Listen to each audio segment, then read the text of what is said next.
if you look at dairy products, what they've done to our farmers, I'd go up to Iowa, I'd go up to different places, Nebraska, and they would always complain about Canada, how they get ripped off.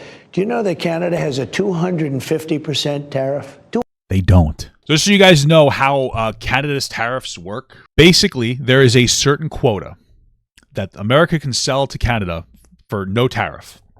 Once that quota is hit, very steep tariffs come into play to protect our farmers. The farming market is a very interesting market because it's not one that can do that and shift on a dime. It is a slow market. They have to build like every year. They can't just change. They can't go, no one's buying our McDouble. Let's add another layer. A McTriple. They can't do that. It takes them a long time to create and then yield. So every country has heavy subsidies, like we do it too, on farmers.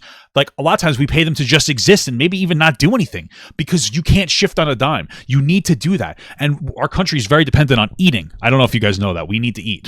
I certainly do.